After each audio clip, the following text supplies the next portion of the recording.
Shabbat Shalom, meus irmãos, que a Eterno abençoe vocês. Mais uma poção Vait Hanan, que quer dizer, e supliquei. É quando Moisés suplicou ao Eterno. No seu discurso, ele menciona que até ele suplicou uma mudança no decreto do Eterno para que aquela transgressão que ele cometeu não fosse levada em conta e que as consequências que o Eterno citou sobre a sua transgressão fossem perdoadas e que ele pudesse entrar na terra prometida. Porque, como a gente já estudou, a consequência da falta de honra que o Eterno assim chamou, né? Não ter santificado a ele diante da congregação de Israel, a consequência foi que Moshe não poderia entrar na terra prometida. Justo ele que acompanhou o povo nessa jornada por mais de 40 anos, por 40 anos, e ao fazer isso, no final da sua jornada, ele comete um erro, um deslize, ele se irrita com o povo, bate na rocha por 2 vezes e de lá sai água. E por esse motivo o Eterno diz que ele não entrará na terra prometida, por não ter santificado ao Eterno naquele momento. Então, nem Moshe conseguiu reverter um decreto do Eterno, um homem que andou com o Eterno, falava com o Eterno face a face. E tem muita gente hoje que acha que a maioria dos decretos que o Eterno já deu em sua vida vai ser revertido com 1 ou 2 horas de oração e um suposto arrependimento. Isso a gente aprende que o Eterno perdoa, porém as consequências da transgressão ela vem. Então não é porque você foi perdoado pelo Eterno que você não vai ter a consequência da transgressão. Uma pessoa que rouba, mas ela depois ali se arrepende de ter roubado, de ter cometido o roubo. Ela genuinamente se arrependeu de ter feito aquilo, porque ela encontrou a palavra do Eterno, tudinho, tal, tal, tal.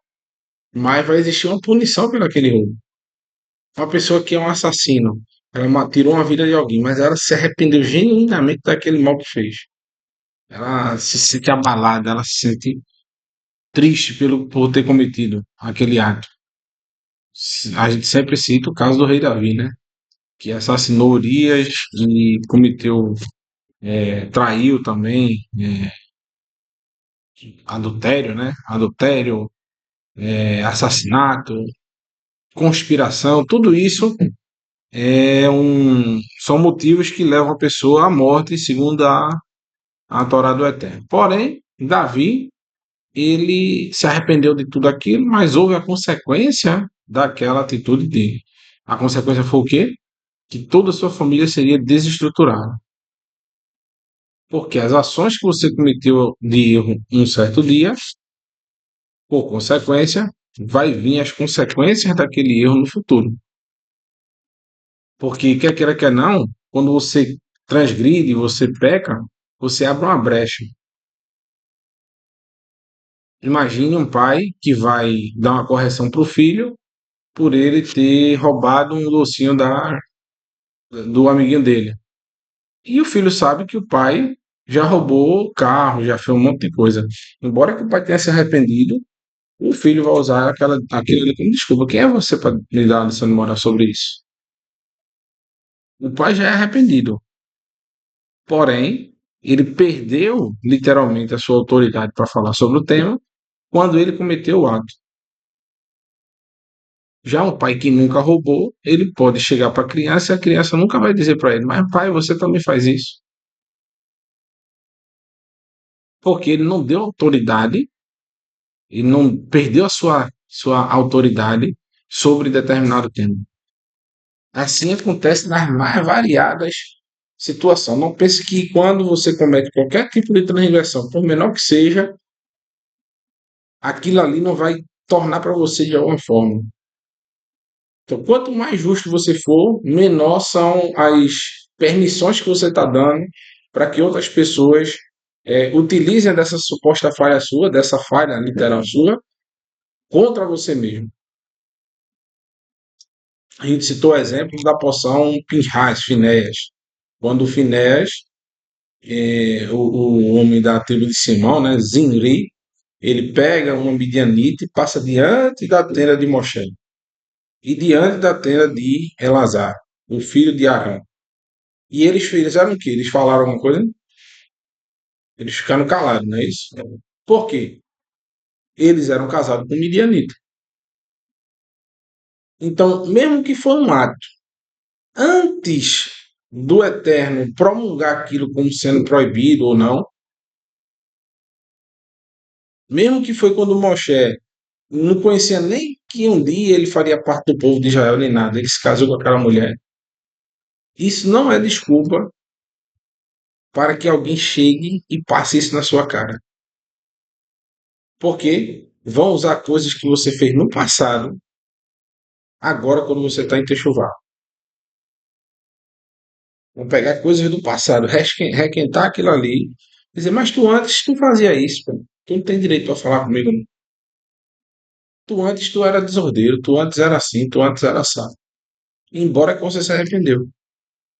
E a gente tem que ter maturidade para poder saber contornar essa situação. Então Moshe está suplicando ao Eterno, pedindo ao Eterno por misericórdia, pedindo ao Eterno que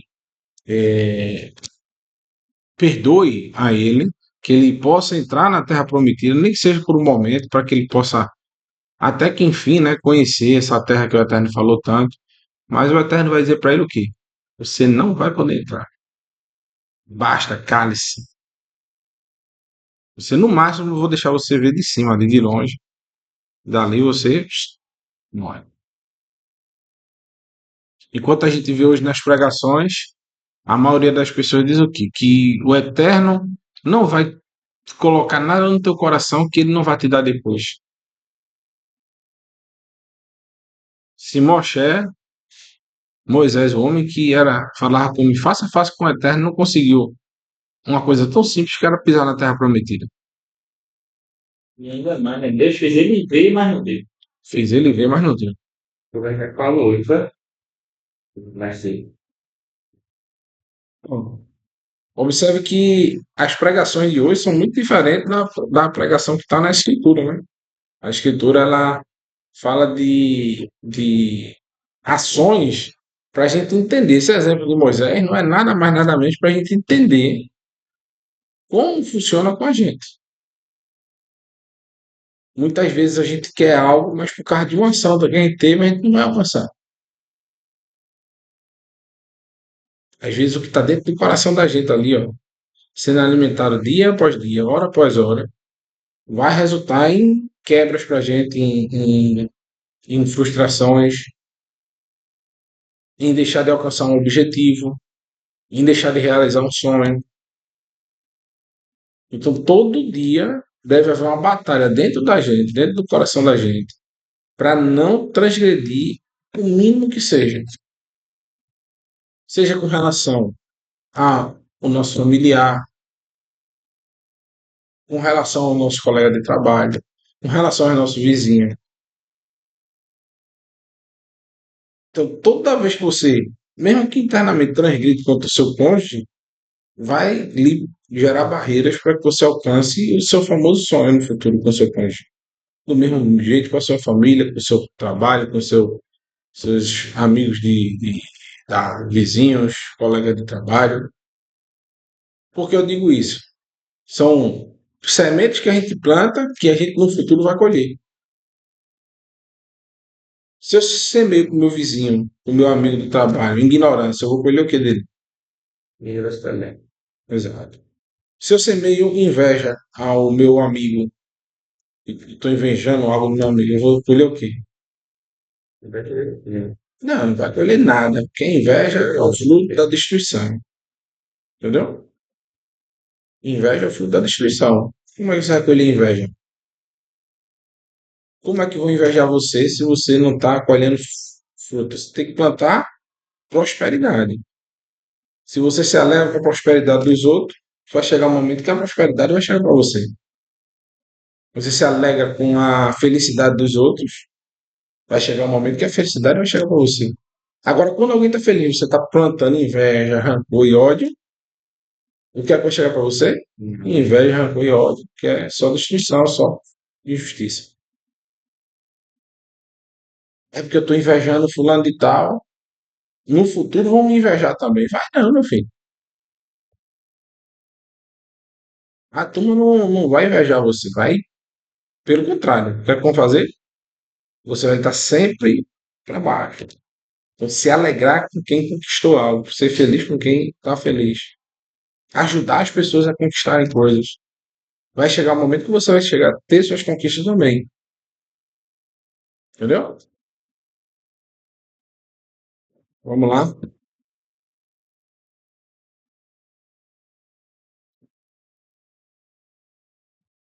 No livro de Deuteronômio, capítulo 3, versículo 23, diz assim: E supliquei ao Eterno naquele tempo, dizendo: Adonai Eterno, tu começaste a revelar tua grandeza ao teu servo, e tua mão forte, pois que outro Elohim existe no céu ou sobre a terra capaz de realizar obras e atos poderosos que tu fizeste. Moisés começa suplicando, mas de que forma? Engrandecendo ao Eterno. É como o cara vai chegar para. A mulher vai chegar para o marido e vai dizer: Meu filho, você está tão bonito hoje, tão bem arrumado, tá tão cheiroso. Ah, tu acredita que tá minhas unhas? Kamikaze Milagre. Hã? Kamikaze Milagre. É, minhas unhas estão assim. Como é que eu vou andar do lado de um homem tão bonito como você, meu filho? Com as unhas desses. Isso é. Ah, entendeu? Aí, de repente, pinta, faz no rir, né? Do mesmo jeito, o marido também. Maridão, tá querendo alguma coisa da esposa. Começa elogiando, né? Sim. Do mesmo jeito, Moshe, ele nunca, Moshe, ele já fez isso com a intenção de pedir algo em troca. Mas toda oração, toda súplica, que a oração não deixa de ser uma súplica, deve-se começar engrandecendo ao Eterno.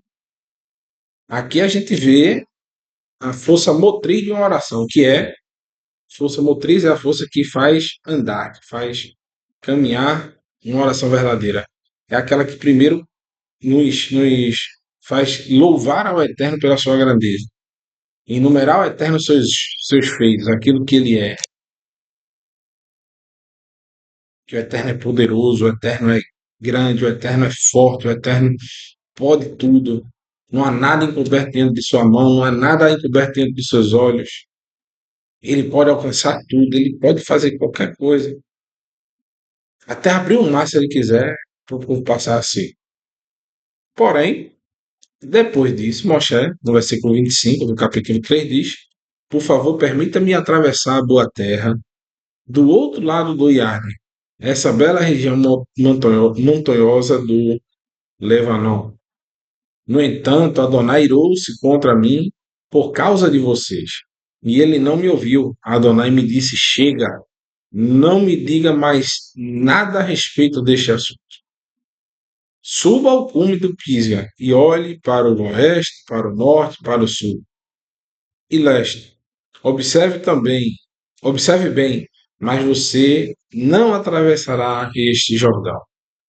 Todavia, comissione a Yehoshua, encoraje-o, fortaleça-o, pois ele guiará este povo na travessia, ele o fará herdar a terra que você verá. Então, ele, além do mais, ele vai comissionar, ele vai passar as instruções para Josué.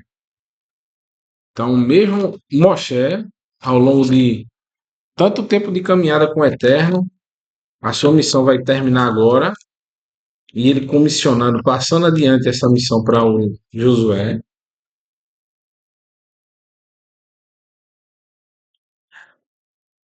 passando adiante para Josué, acaba o sonho de Moshe de ver a terra prometida. Porém,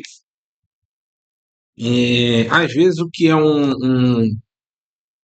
uma frustração se torna num livramento, né? Porque se a gente for observar que Moisés ele ia ver toda aquela geração corrompida de Israel transgredindo, já desde o início. Você vê no capítulo 5 a 6 de Josué, o povo vai conquistar uma cidade, alguém vai lá e pega uma capa para esconder, algumas peças de ouro, e de repente já começa a vir uma praga, o povo perde uma batalha, e Josué fica assim, entendeu? Como a gente perdeu uma batalha? Ele joga o urinho tumim, e o Eterno diz que existe uma falta, né? Pegou tanto a capa quanto ídolos também, de um certo povo lá da terra de Canaã, e depois se descobre que esse homem, quem era esse homem, sua família, e ele é morto. E após isso o povo volta a ganhar, né? Mas daqui a pouco Josué vai se cansando, vai ficando velho, e acontece de o povo de Israel novamente se prostituir e, e ser enxotado, né, pelos filisteus. E fica a lição, né? Será que seria uma bênção para Moisés morrer na Terra Prometida naquele momento? Porque provavelmente ele iria ver o povo já se levantando contra as instruções e mandamentos do Eterno. E também fica a lição de que o Eterno sempre vai levantar pessoas que vão cumprir a sua vontade.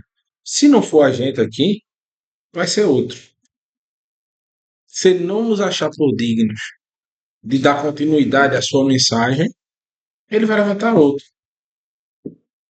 Se ele não achar que não é o nosso momento, que já está bom demais o que a gente já fez, ele levanta outro grupo, outras pessoas que farão o mesmo trabalho. E até melhor do que a gente.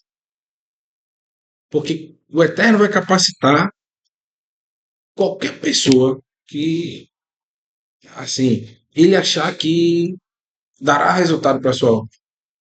A gente, às vezes, vai olhar para aquela pessoa e dizer: ih, rapaz, isso aí não tem condição nenhuma. Isso aí é fraco demais. Eu não consigo ver o Eterno através dele. Mas, às vezes, é essa pessoa que vai ser levantada pelo Eterno para justamente levar a sua mensagem adiante. Assim foi no tempo de Yeshua. Existiam homens de muita sabedoria, muito renome, e Yeshua escolheu quem? Esses homens ou pescadores? Pescadores. Pessoas simples, que eram. Quando no livro de Atos, capítulo 2, as pessoas dizem assim: esse povo não é da Galiléia? Como é que eles estão falando em várias línguas? Ou seja, um povo humilde que não sabia falar nem o idioma normal dele direito.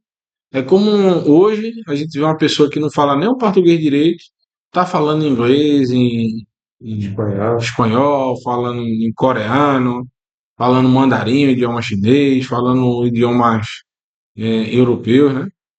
Francês. E a pessoa diz, como esse homem, uma pessoa simples, está conseguindo falar vários idiomas. Como ele conseguiu esse estudo? Então foi assim que o pessoal olhou para os discípulos de Yeshua e viram eles falando em outras línguas, sendo capacitados e sem entender por que o Eterno escolheu os mais simples. Através do nosso mestre Yeshua, que escolheu as pessoas mais simples. Deuteronômio 4, versículo 1 diz: agora, Israel, ouça os regulamentos e juízos que eu ensino a vocês para praticarem, para que tenham vida e entrem e tomem posse da terra que Adonai, o Elohim de seus pais, dá para vocês. Então, observe que o seguinte: eu vou fazer uma pergunta aqui para vocês, que os irmãos estão no chat aí também. É o seguinte: como funciona a métrica, forma, a questão da salvação? Aqui a gente está vendo um texto que fala sobre regulamentos e juízos, são os mandamentos da Torá, que eu ensino para vocês, para que tenham vida. Ou seja, para ter vida, você precisa fazer o quê? Praticar os mandamentos, não é isso? Então, como se funciona a salvação? O que é que eu preciso fazer para ser salvo? Cumprir o que está escrito. Não, errou. Errou, nota zero.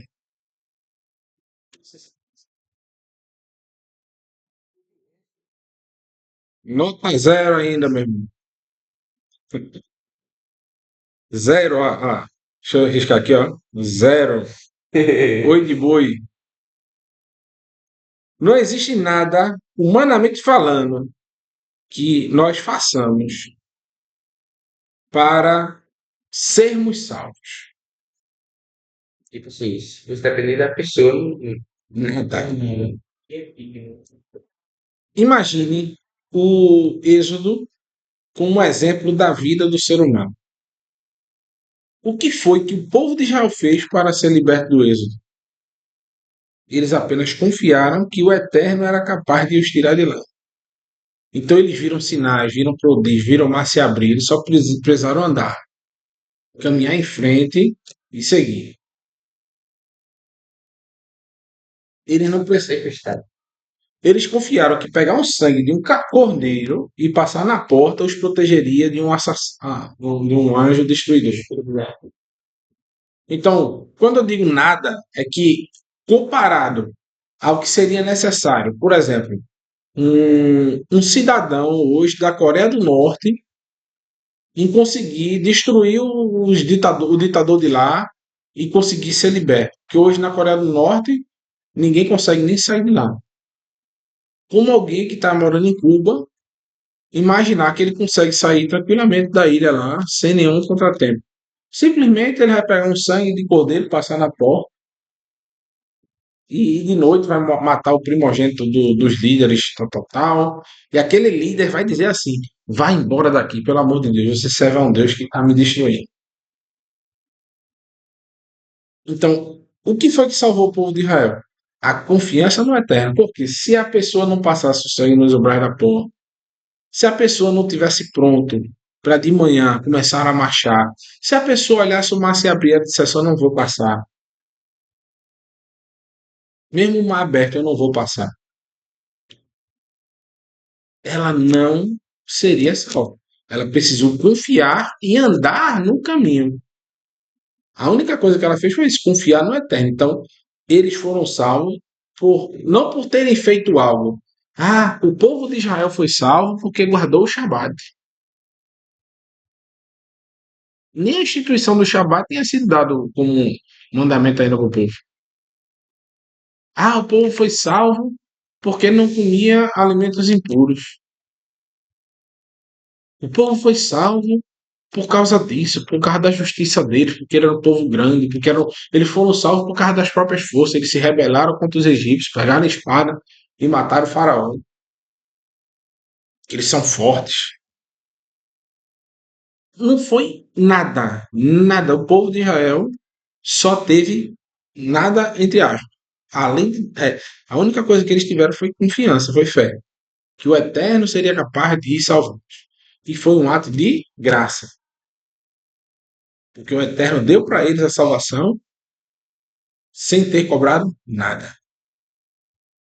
Quando eles já estavam no deserto, em segurança, 50 dias depois, eles receberam a Torá, a instrução. Então, depois de salvos, eles receberam instrução. Como eles permaneceriam salvos? Praticando os mandamentos. Então, a Torá não é sobre ser salvo, é permanecer salvo. O povo de Israel deixou de ser um grupo de pessoas escravas no Egito para ser uma nação. E toda nação precisa ter uma constituição.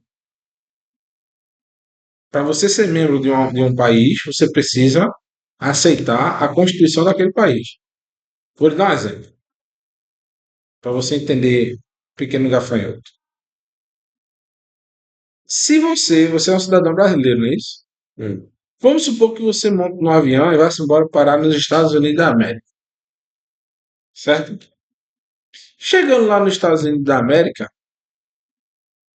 Você, se cometeu uma infração, por exemplo, passou no sinal vermelho, porque estava cheio de manguaça. Aqui no Brasil, o cara paga uma multa e é solto. Lá é cana dura. O cara vai preso e deportado. Mas como tu passou, tu é um cidadão brasileiro que está nos Estados Unidos, tu vai chegar para a autoridade lá, para o juiz, vai olhar na cara dele e dizer: Ah, mas eu sou brasileiro, tu tem que me julgar conforme as leis do Brasil. Tu vai dizer isso pro juiz? Tu vai ser julgado por qual Constituição? Adilano. A de lá, que é linha contra os vagabundos lá, é cana dura, pesada. Então tu não pode chegar e estar em outro país e querer ser julgado pelas leis do teu país. O único local que acontece essa cachorrada é aqui no país da gente. Eu já vi casos de pessoas de outras nacionalidades que cometeram crimes aqui e porque no país dele a cultura é assim, eles simplesmente. O caso dos islâmicos mesmo, que espancaram mulheres aqui, tudinho, mas esses defensores das mulheres, supostos defensores das mulheres, mas é a cultura deles. Aí como é que você entende que um país desse vai dar certo de alguma maneira? Só adiantado. Hum? Era cana dura, meu velho, para ser preso, já que dei a chave fora. Como é a cultura dele lá, espancar a mulher, aí pode. E a cultura da mulher é essa? E pior que a feminista defende, viu? Defende. As feministas, o pessoal que tem o espectro LGBT, né? Defende o Hamas, defende todos esses grupos aí. Defende houve um dia desse um candidato num debate que teve um candidato a deputado federal do Partido do Satanás na Terra, que é esse pessoal, num debate agora, falaram sobre a questão do que aconteceu no dia 7 de outubro, né, em Israel. E 2023. E o que aconteceu? Uma mulher foi molestada várias vezes, né? E o cara simplesmente disse: Você é a favor disso? Aí esse membro do PSOL disse: Eu defendo todas as formas de defesa do Hamas,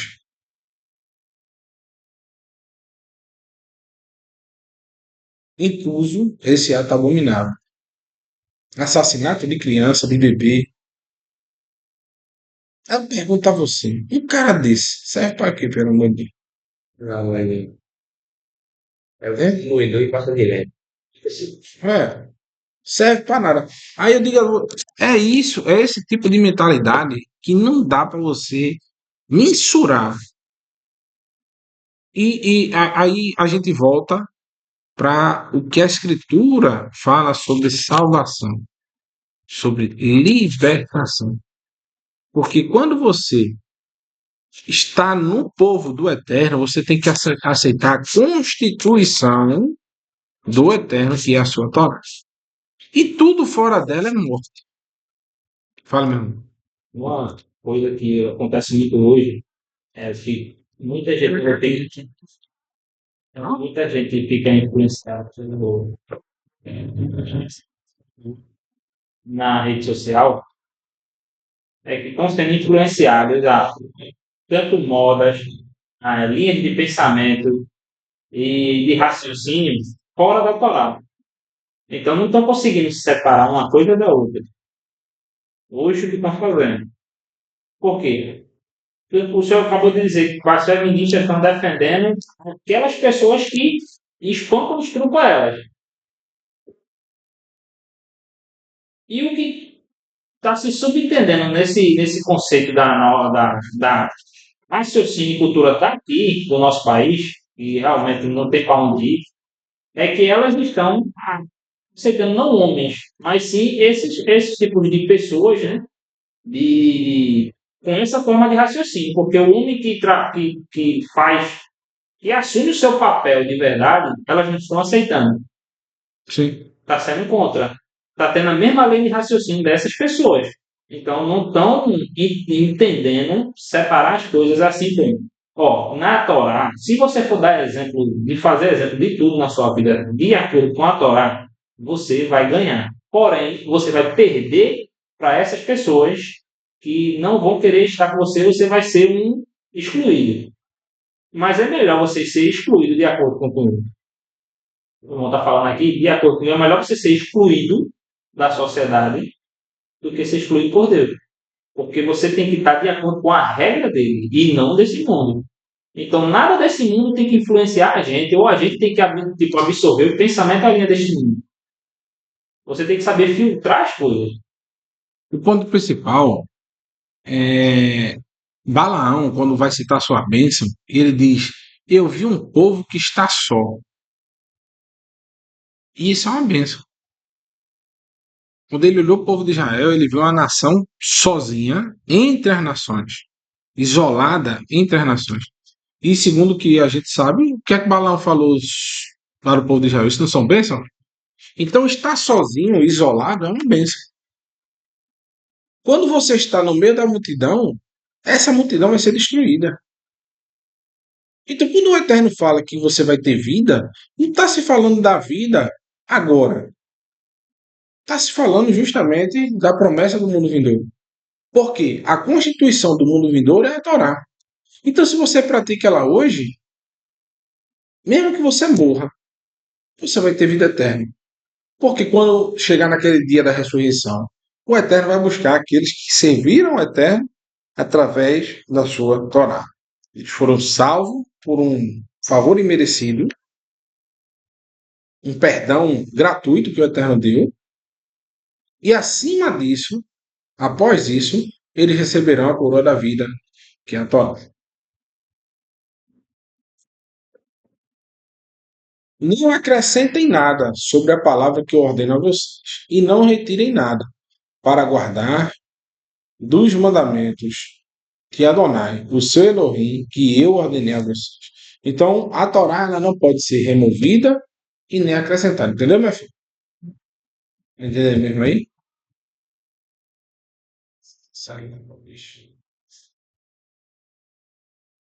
Então, acrescentar ou retirar dos mandamentos é proibido. Por quê? Se o Eterno que trouxe a constituinte do seu reino, e o Eterno é que sabe de todas as coisas, se um ser humano falho e pecador e sujeito à corrupção, ele altera qualquer regulamento do Eterno. Logo, as pessoas vão olhar para aquela Torá, para aquela Constituição e vão dizer: essa Constituição é falha. Porque um ser humano é editor. Ele acrescentou o mandamento ou ele retirou. Por isso que o Eterno diz que a sua Torá é blindada. Esse mandamento aqui é uma blindagem da Torá. Ela não pode retirar uma vírgula e nem acrescentar. Por isso que Yeshua, quando vem, ele diz o quê? Não cuideis que eu vim abolir a lei e os profetas. Não vim abolir, mas cumprir. Pois até que céus e terra passem, nem um miúde. Deixa eu dar um exemplo para vocês aqui. Deixa eu mostrar, botar aqui para o pessoal que está vendo também. Aqui no quadro. Nenhum iúde. O que é um iúde? As letras do hebraico, nós temos o Aleph, nós temos o Bet, nós temos o Gimel. Desculpe minha letra. Se eu puder repetir, Hã? poderia repetir. Vamos lá. Yeshua disse, Mateus 5, 17 e 18.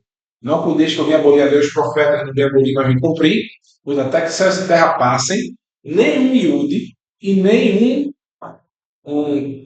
traço da Torá poderá ser omitido até que tudo se cumpra. Aqui eu estou colocando as letras do alfabeto hebraico, tá? Para vocês entenderem. Mais ou menos, né? Porque minha letra é horrível. Aqui o Vav, nós temos a sétima, é o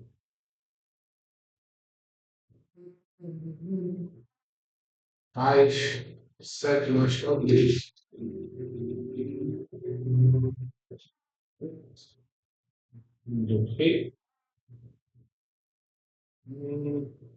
Não, 7 é o Zen. Interessa. E aqui nós temos o Yugi. Está aqui o Zen sem acesso. Pelo menos isso. Então, vejam só. Yeshua disse que nem a menor letra do alfabeto hebraico pode ser omitida. É isso mesmo. Tá vendo aqui? Aleph, Lima. Porque o Zay é. Eu estava só me confundindo que o Zay é aquece. Ok? Tá certo aí. Então, observe. A menor letra do alfabeto hebraico é o Yud. Essa letra aqui, ó. E Yeshua disse que essa letra não pode ser excluída de qualquer texto da Torá. Muito menos essa letrinha aqui, ó.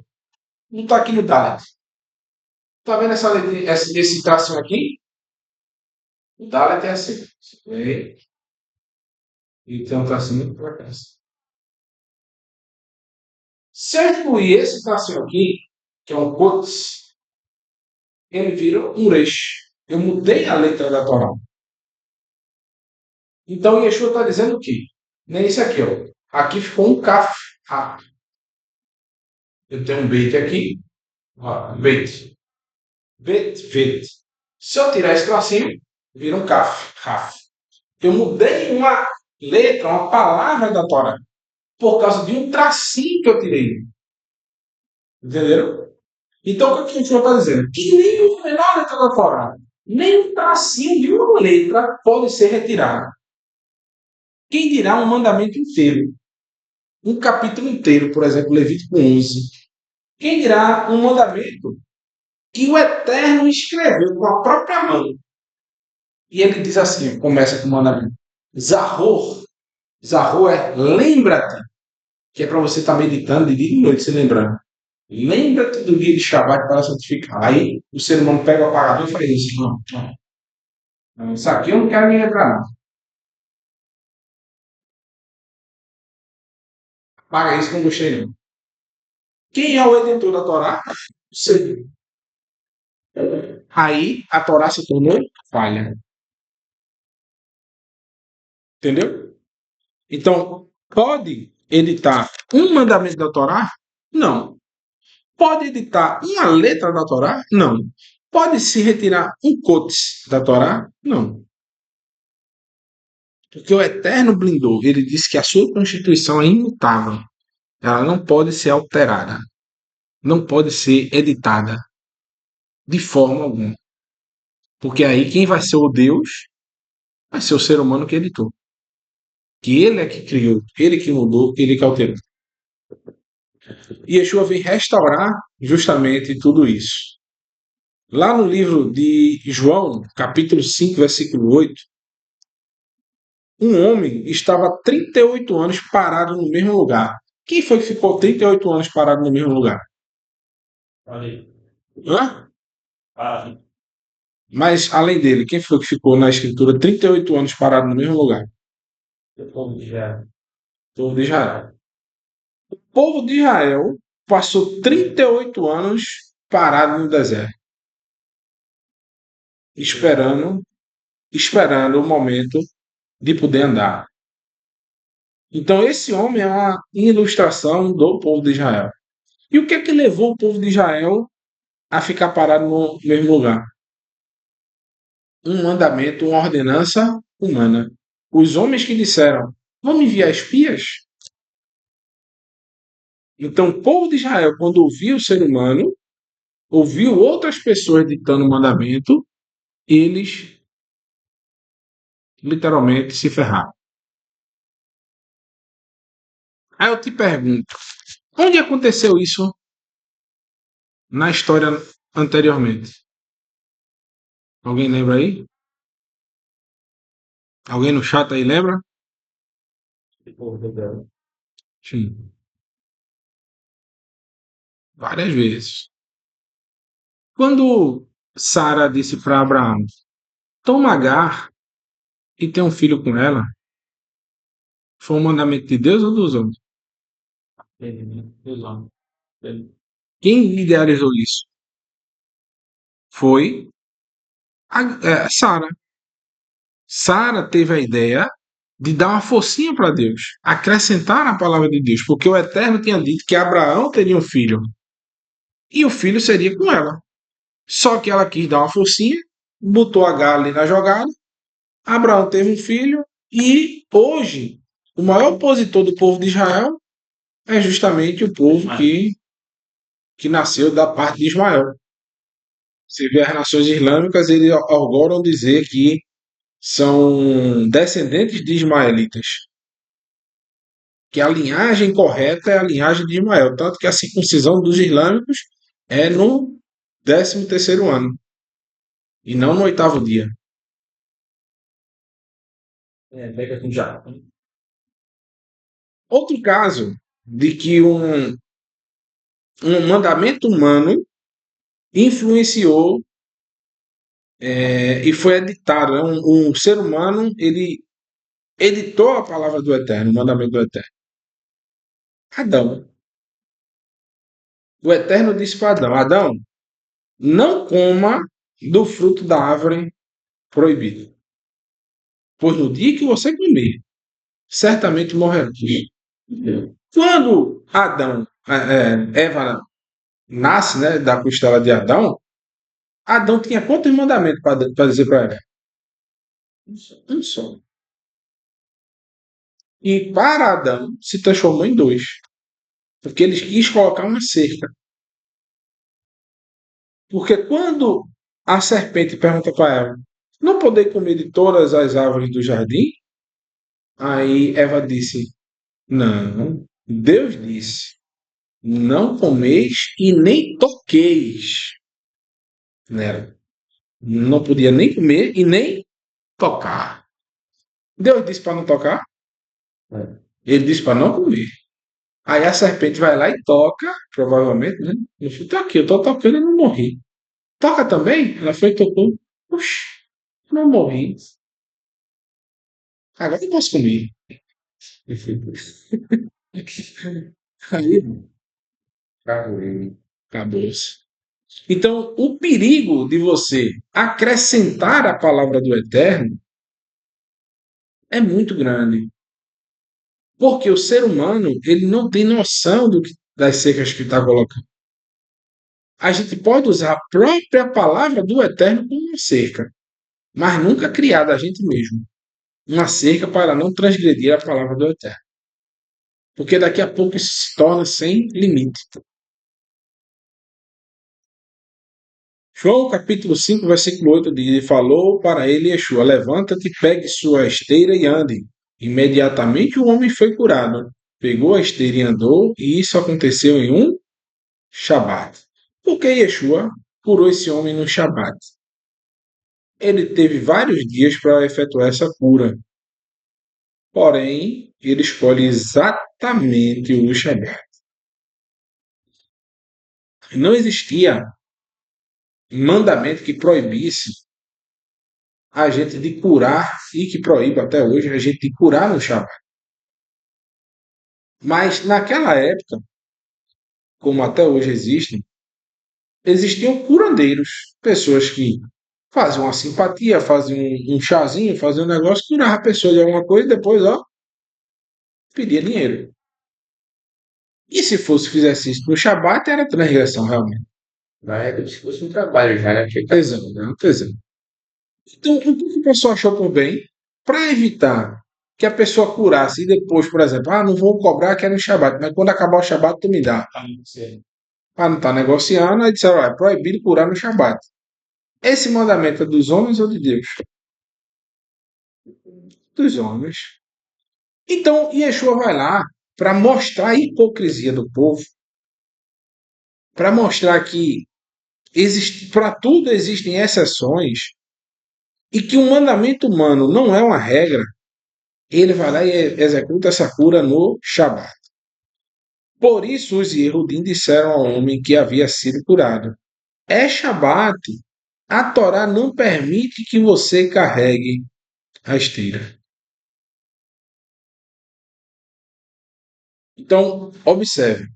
Ele pegou. Imagina, um exemplo. Eu tô há 38 anos, tu passa por ali e tu me viu deitado na frente de um poço que existia um ditado que quando a água mexia, você entrava dentro do poço e era um anjo que estava ali e curava a pessoa.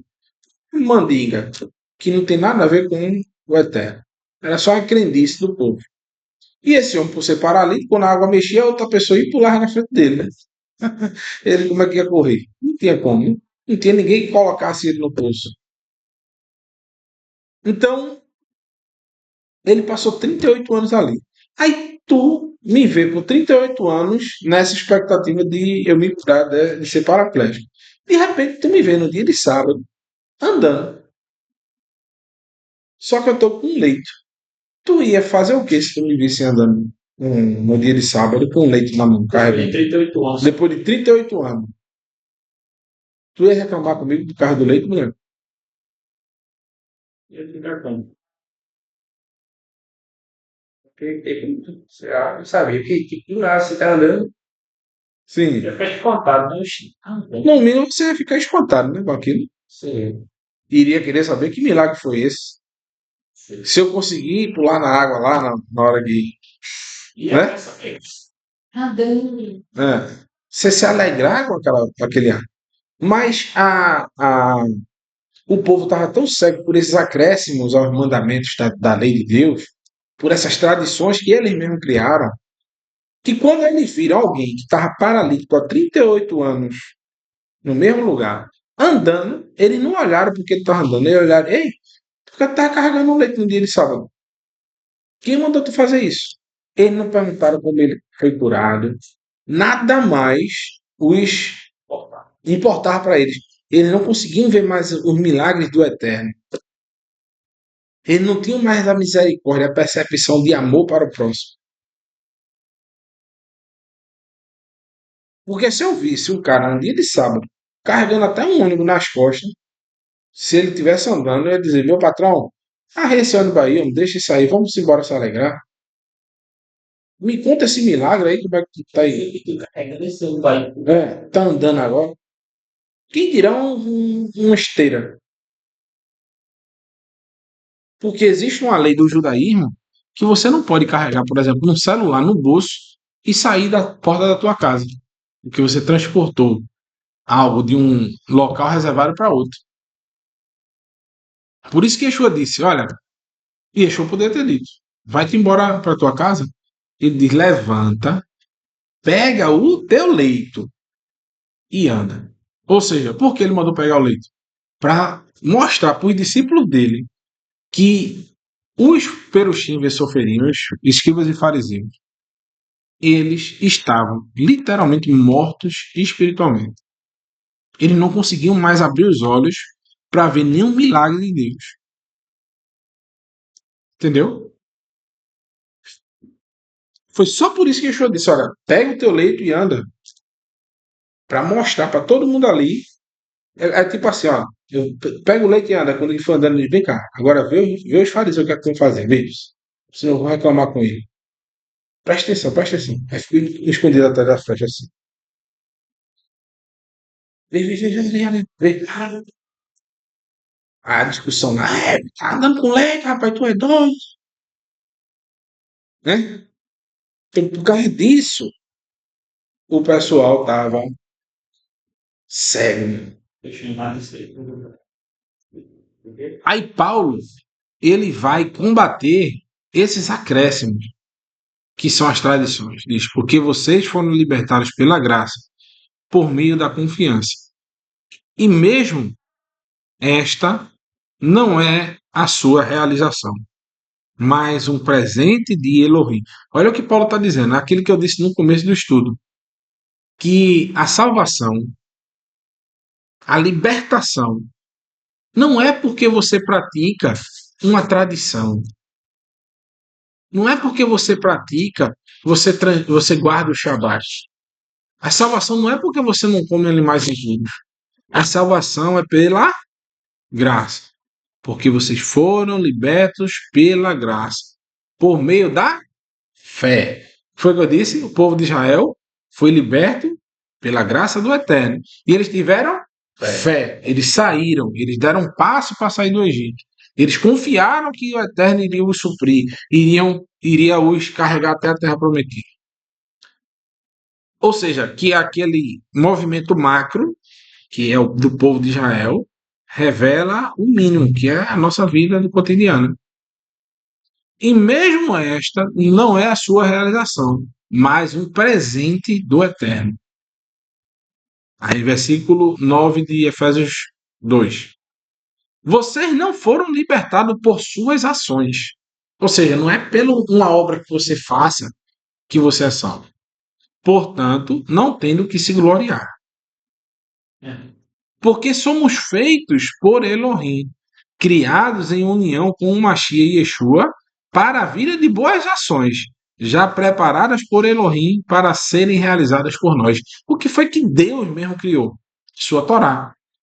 Então, a partir do momento que a gente foi salvo e libertos pela graça do Eterno, agora Paulo está dizendo que nós somos convidados a realizar as boas ações que o Eterno preparou desde a fundação do mundo. Que boas ações são essas? A Torá. É a mesma coisa que Moisés está dizendo lá em Deuteronômio, capítulo 4, versículo 1 e 2. A Torá é a vida de vocês. Se vocês praticarem a Torá, o povo de Israel ali que estava falando com Moisés já tinha sido libertado? Já, do Egito.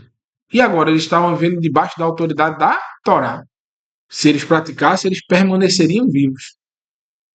Então, a Torá, meus irmãos, não é nada mais nada menos do que aquela pessoa que, um exemplo, um médico que se formou em medicina, um médico que se formou em advocacia, ele vai fazer um juramento sobre aquele livro, o regulamento da medicina.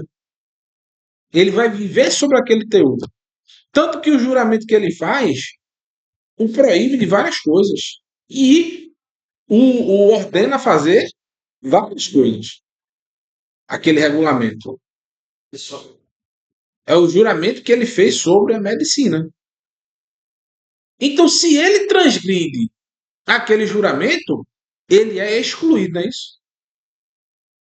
Ele não pode exercer mais o direito à medicina.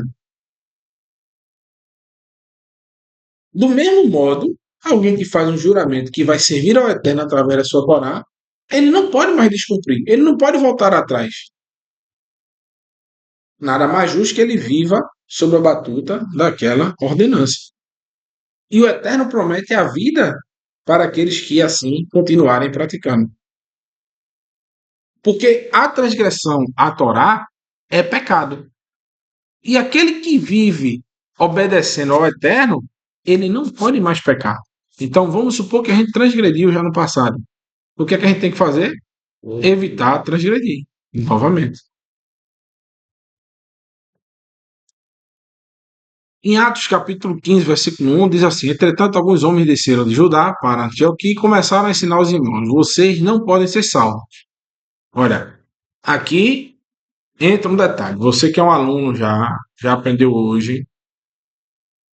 Olha o que o pessoal está dizendo aqui, tá? Preste atenção antes. Entretanto, alguns homens que desceram da Judéia para Antioquia começaram a ensinar os irmãos: Vocês não podem ser salvos, a menos que se submetam à circuncisão da forma prescrita por Moisés. Esses homens estão colocando que você só pode ser salvo se você fizer alguma coisa. É assim a ordem de salvação? A gente acabou de aprender? Não. Porque a gente diz que a salvação é por meio de quem? Do Eterno. A gente é salvo pelo Eterno sem ter feito nada. E esses homens estão colocando a salvação em quê? Na circuncisão. Numa obra. Entendeu? Então, consequentemente, essa salvação, cadê minha água? Tá aí. Mais embaixo. Essa salvação não é a mesma que a Bíblia fala. E eles eram pessoas do partido antigo da circuncisão, dos fariseus. Igual quando fala de lei de Moisés, né? Eu peguei. Exato. Só que, antigamente, para se dar autoridade a essas tradições, para colocar validade sobre essas tradições, o que é que as pessoas fizeram? Simplesmente atribuíam a Moisés, diziam que as tradições foram passadas desde Moisés e chegaram até o povo lá oralmente. Existia o mandamento do sábado. Aí eles começaram a criar um monte de regrinha. Aí como é que a gente pode dizer para o povo praticar essa regrinha que a gente falou sobre o sábado? Ah, vamos dizer que foi Moisés que recebeu, além da lei do sábado, ele recebeu as instruções de como guardar o sábado. Aí tem a lei de Moisés, que tem a lei oral, passada boca a boca, segundo eles, desde Moisés até aquele tempo. Então, me diz aqui, a menos que se submetam a Brit Milá, a circuncisão da forma prescrita por Moisés. Ou seja, não é só chegar e cortar o prepúcio. É fazer oração, porque Moisés disse para fazer uma oração. É fazer um corte de determinada forma, porque Moisés disse que era para fazer o corte de determinada forma. Entendeu? Se o homem já tiver circuncisão, Moisés disse que tem que fazer um pequeno cortezinho ainda. Significativo. Então, são vários mandamentos que, segundo eles, Moisés passou oralmente. Aí eu pergunto, quantas pessoas Moisés circuncidou na escritura? Nem os filhos dele ele fez a circuncisão. Quem fez a circuncisão do filho de Moisés foi a mulher dele. Então, como é que Moisés virou um especialista em circuncisão? Se todos o povo de Israel, no deserto, ninguém fez circuncisão. A escritura diz que antes de Josué entrar na terra prometida, ele fez a circuncisão de todo mundo. Antes da batalha lá em Jericó. Quem fez a circuncisão daquela geração todinha, 40 anos, não foi Moisés, foi o próprio Josué. Então, que circuncisão é essa que Moisés prescreveu? Não existe. Isso é uma tradição. Então, aqui o texto não está falando da circuncisão em si. Está falando justamente de um ato de legalismo desse grupo querendo empurrar nos gentios, novos convertidos, o conjunto de tradições do judaísmo do primeiro século, o qual Yeshua combateu, foi contra e morreu defendendo que o povo de Deus não deveria seguir. De uma forma, como é que eu posso dizer? Com peso de salvação. Como a própria tradição diz, que se você serve ao Eterno, você tem que seguir a tradição. Se não seguir a tradição, você não será salvo. No versículo 5 de Atos 15 diz: Alguns, porém, dos que chegaram a confiar eram do partido dos fariseus. Eles se levantaram e disseram: Observe que o que aconteceu? Paulo, quando ouviu essa história aí, se eu tenho que ir para Jerusalém, porque o que eu soube não é assim, não. Porque os discípulos de Deus não servem ao Eterno guardando a tradição. Eu mesmo saí do partido dos fariseus. Eu recebi de Yeshua que a Torá é só a Torá, sem a tradição. Ele diz isso lá em Gálatas. Aí ele leva para Jerusalém esse caso. Quando chega em Jerusalém, quem se levanta para defender a tradição? Olha aqui, ó.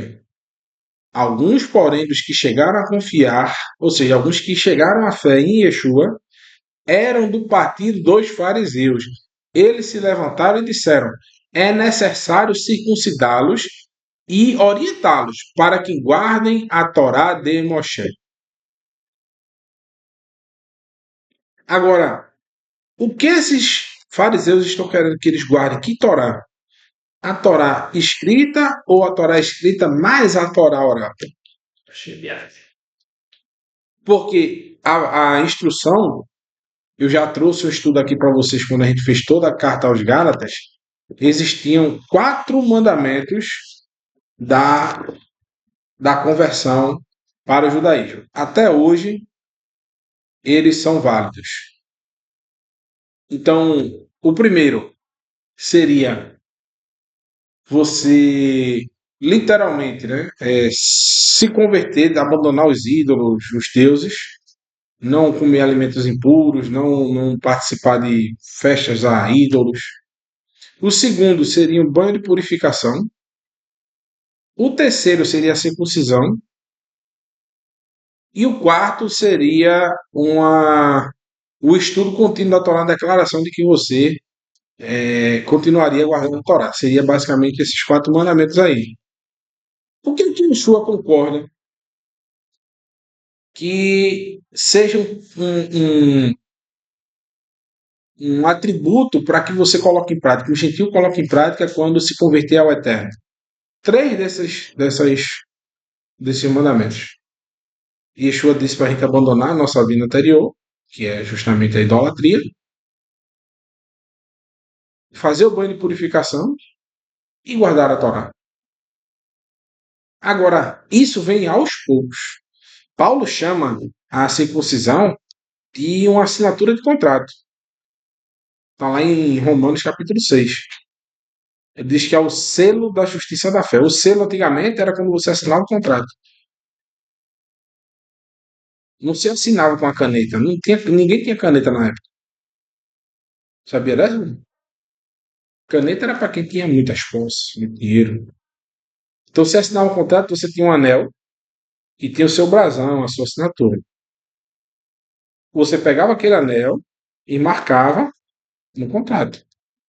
Paulo chama a circuncisão de o selo da justiça da fé, ou seja, a assinatura do contrato. E se assina o contrato antes de você ler ou depois que você lê? Ontem, né? Você assina o contrato antes de ler?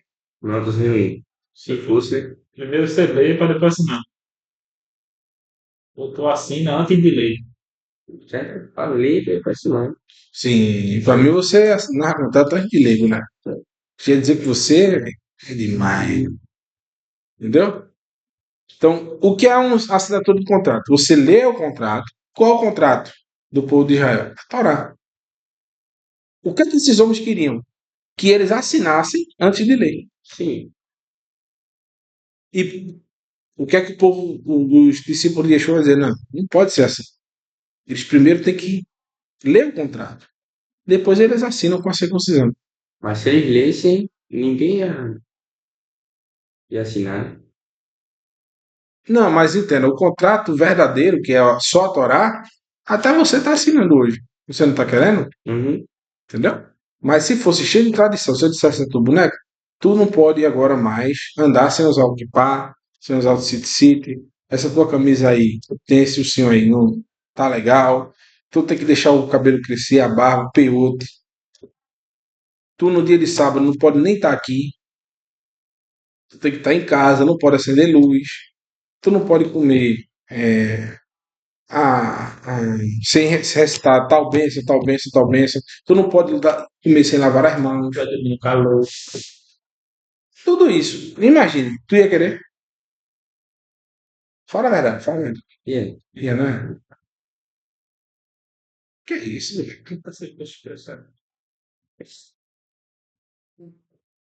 Mas quando eu digo a você, o Shabat é você não trabalha com o que? Eu diga.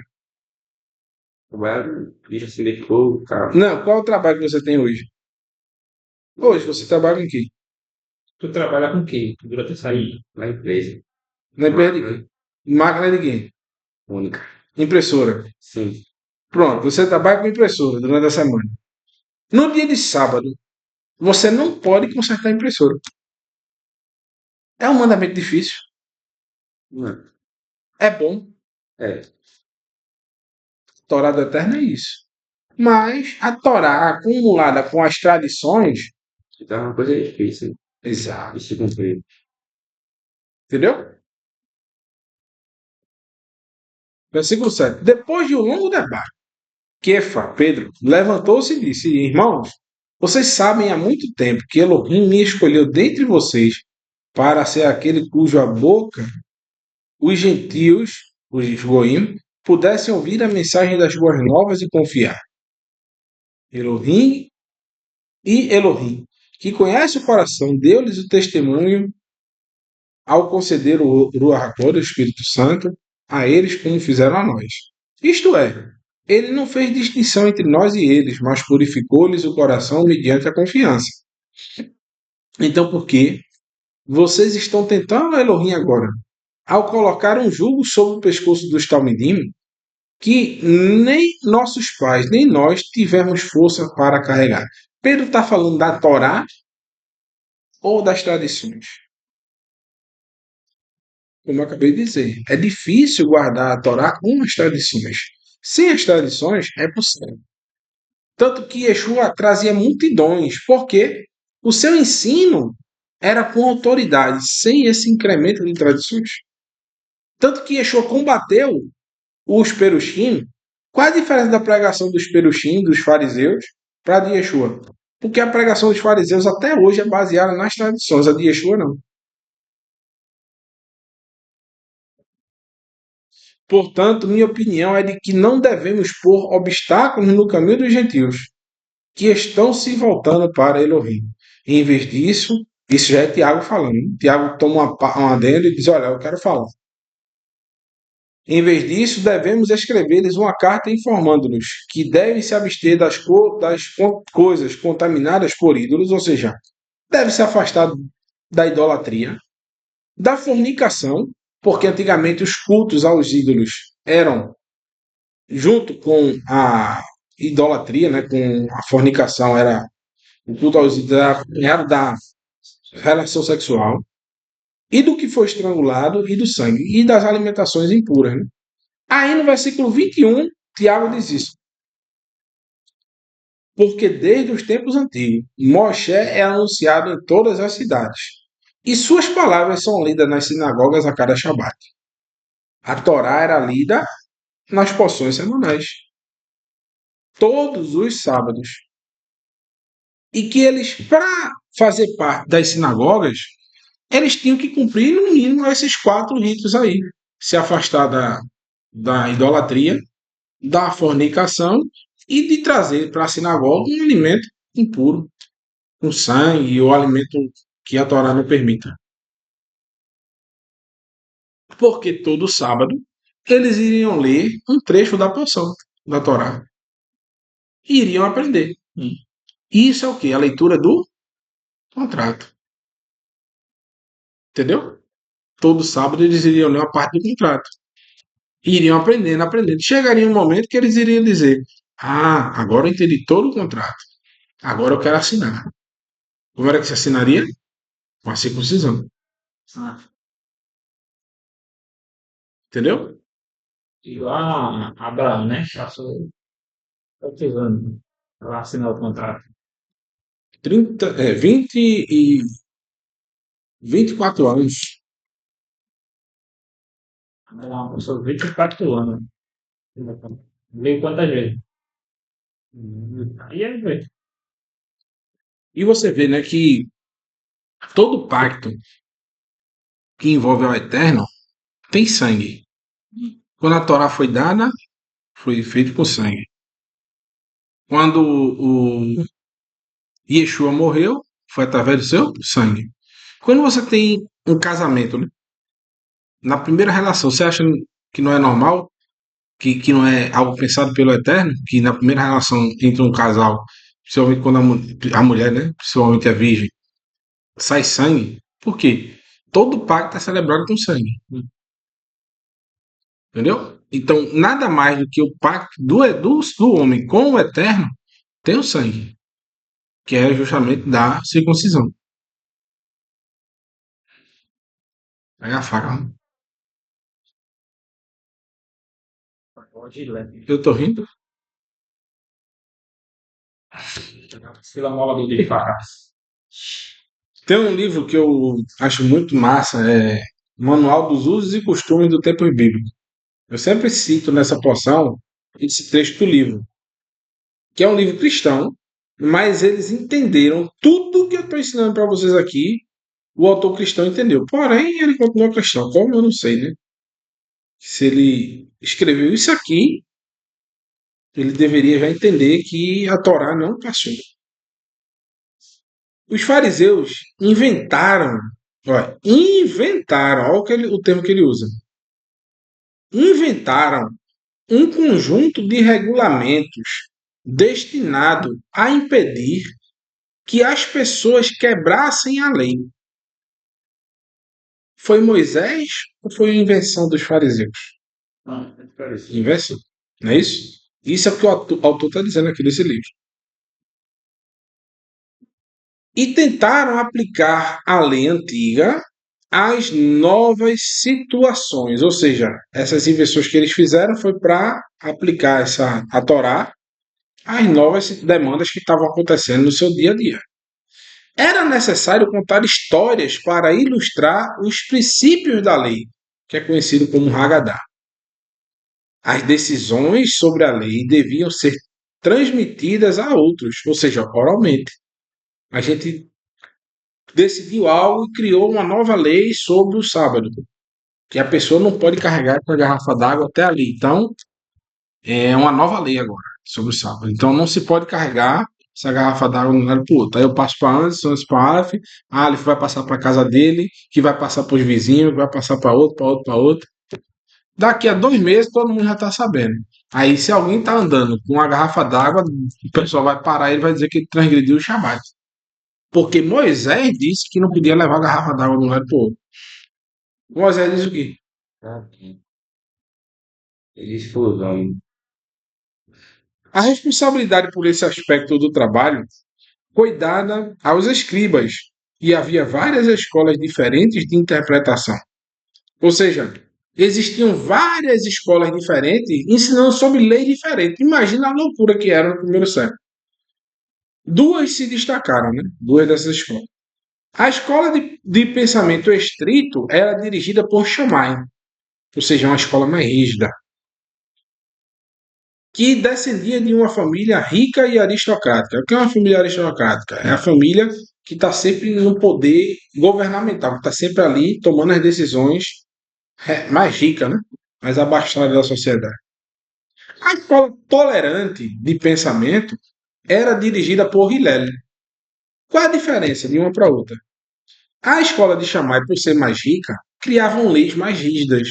Por exemplo, um mandamento criado pela escola de Shammai é do lavar de mãos. Eles tinham muita posse, muito dinheiro e tinham condições de lavar a mão o dia todo. Então, para eles, quem não lavava as mãos, ele estava descumprindo a Torá para Shammai. Para outras escolas, às vezes não. Incluso o ensinamento de Yeshua é contra esse ensinamento.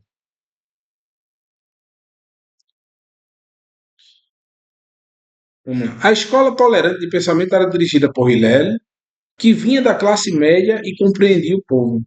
Yeshua pendia muito mais para as interpretações da Torá de Hillel. No discurso do Sermão do Monte, Yeshua falou vários mandamentos que Hillel ensinou.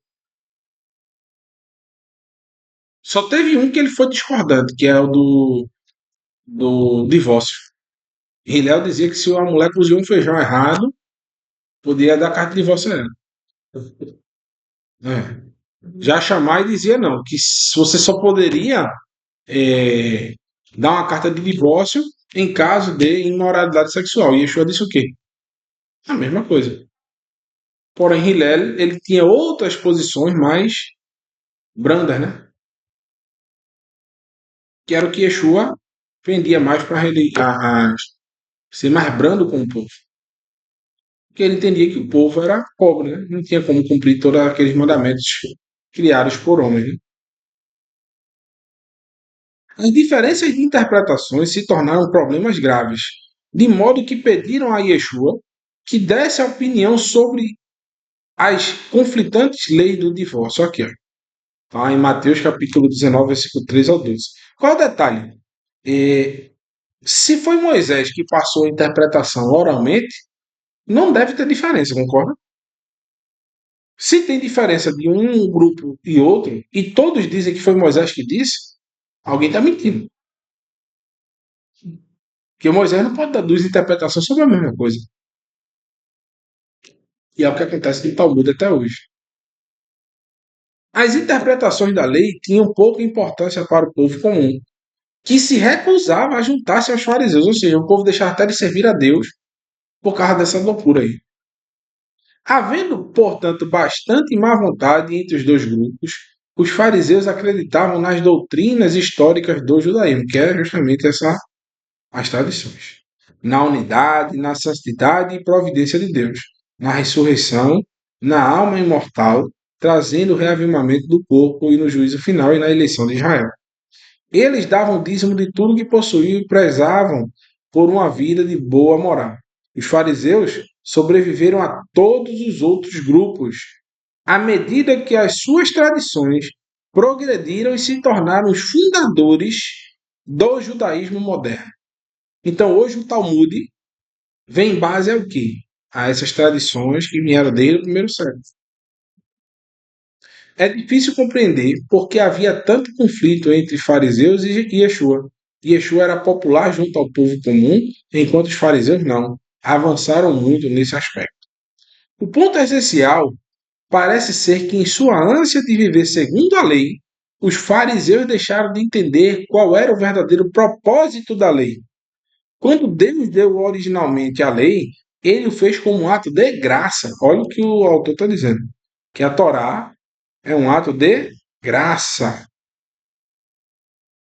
suprema, olha, um ato de graça suprema. O povo estava na escuridão, sem saber o que Deus queria. A lei dizia: Este é o meu padrão. Se viverem de acordo com ele, vou salvá-los. Aqui eu discordo, né? O Eterno não disse isso. Se vocês viverem, eu vou salvar. O Eterno já salvou o povo. Agora, o povo iria manter-se salvo, é diferente. Veja a história do homem rico, né? Em Mateus 19. Ali em Mateus 19, o jovem rico disse: Senhor, como eu faço para ter a vida eterna? Ele diz: guarde os mandamentos. Continue, né? Você não já é salvo. Você não é já um judeu, um israelita? Guarde os mandamentos, você vai permanecer salvo. E Yeshua disse isso só. Os fariseus parecem ter tomado a lei e transformado a mesma em um ato de graça em um grande fardo. É isso que você tem que fazer. Se você falhar, Deus vai castigá-lo. Se você não falhar, então é suficientemente justo e Deus tem de recebê-lo. Ou seja, que agora eu não fui salvo pela graça de Deus, eu fui salvo pelas minhas obras. Se eu obedecer, Deus é obrigado a me salvar. Não, Deus já te salvou. Agora você permanece salvo se você praticar. Isto era tão diferente do que Deus pretendia que Yeshua atacou a ideia. Uma linha de ataque foi mostrar que até os fariseus, que viviam retamente, não conseguiam guardar a Torá. Eles eram corruptos, atores, não agiam de acordo com o espírito da lei. Em vista dessa falsa espiritualidade ser o centro da sua fé, eles se voltaram contra Yeshua juntamente com os outros grupos. Então, Yeshua, certa vez eu vou citar esse texto, né? Em Mateus 19, 16 diz: um homem aproximou-se de Yeshua e disse: Rabi, o bom. Ou seja, chamou Yeshua de Rabi e o bom, né? Rabi é mestre, é rabino. Rabino só ensina a Torá. Rabi, o bom. O, que boa ação deverei fazer para conseguir a vida eterna? E Yeshua disse: Por que você me chama de bom? Não há um que é bom. Há somente um que é bom. Ele é o Elohim. E se você deseja herdar a vida eterna, guarde os mandamentos. Ele já era salvo, agora ele precisava continuar guardando os mandamentos. Por fim, Apocalipse capítulo 22, versículo 11 diz assim: Filho da maldade, continua a praticar a maldade, e o abominável continua sobre a sua abominação. Um homem justo continua sobre a sua justiça, e um santo continua por santificar-se na sua santidade. Ou seja, que no fim dos tempos, o injusto vai continuar ficando mais injusto, o abominável continuar em mais abominações, e o justo, mesmo em meio à dificuldade, vai continuar sendo justo, e o santo vai continuar a se santificar. Eu estou pronto, venho em breve, rapidamente, né? E minha recompensa está comigo para pagar para cada um, ou seja, para cada homem, de acordo com suas obras, de acordo com suas realizações. O que a questão está dizendo?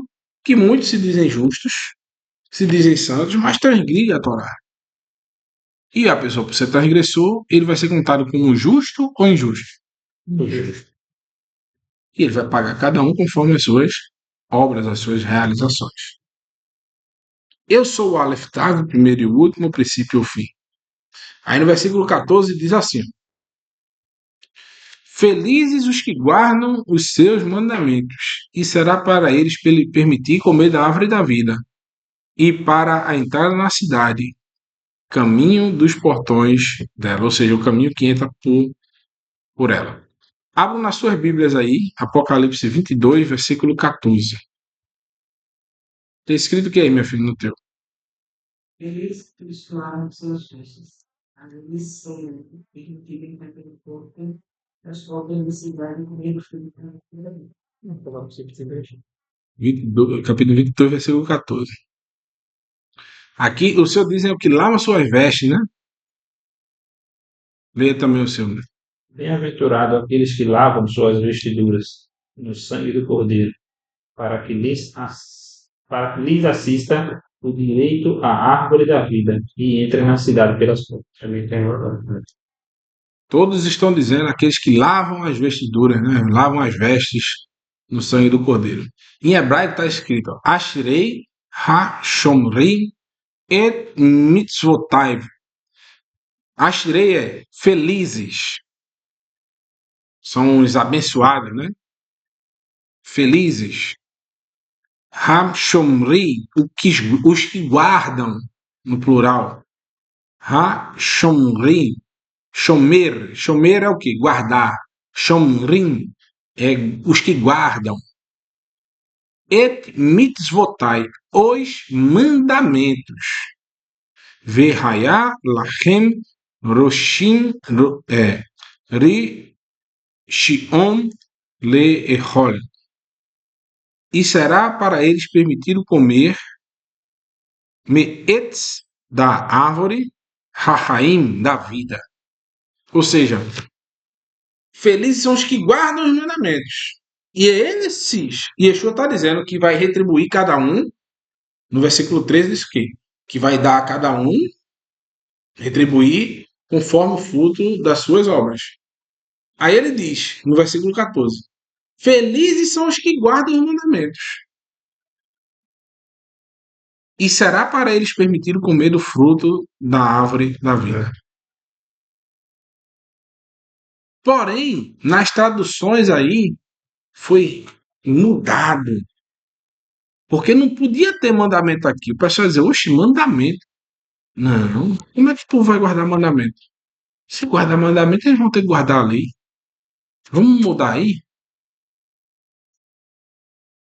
Vamos mudar esse versículo?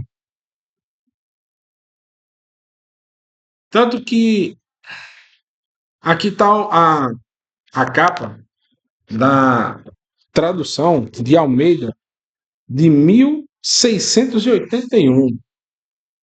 A primeira tradução do João Ferreira de Almeida. Como é que ele escreveu? O nome é Iesu Cristo. Veja. Está aqui o versículo, uma foto.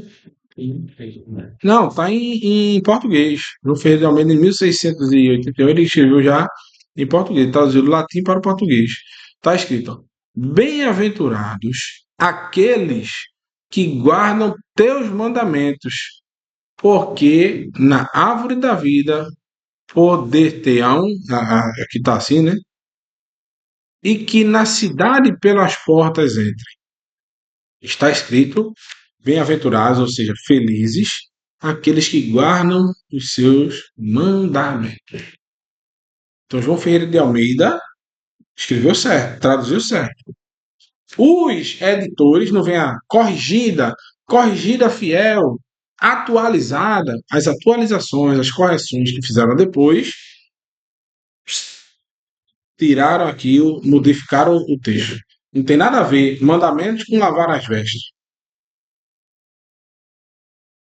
Porém, no versículo 18 desse mesmo capítulo diz assim, ó, advirto a todos que ouvem a palavra da profecia deste livro. Se acrescentarem algo sobre elas, ou seja, o que está lá em Deuteronômio capítulo 2, 4, versículo 2, não pode acrescentar nem retirar. Se acrescentarem algo sobre elas, acrescentará Elohim sobre elas as pragas deste livro. E se alguém tirar alguma das palavras deste livro da profecia, tirará Elohim a porção do livro da vida e da cidade santa escrita nesse livro. Então, quem fez essa edição aí, o que é que Deus está dizendo? Você vai comprar por quê? Amém. Para o Racha. Foi você que disse, não foi eu, não. Bom, Baruch Hashem, que o Eterno abençoe vocês. Esse foi o nosso estudo. Se vocês têm algum comentário, está aberta aí a oportunidade.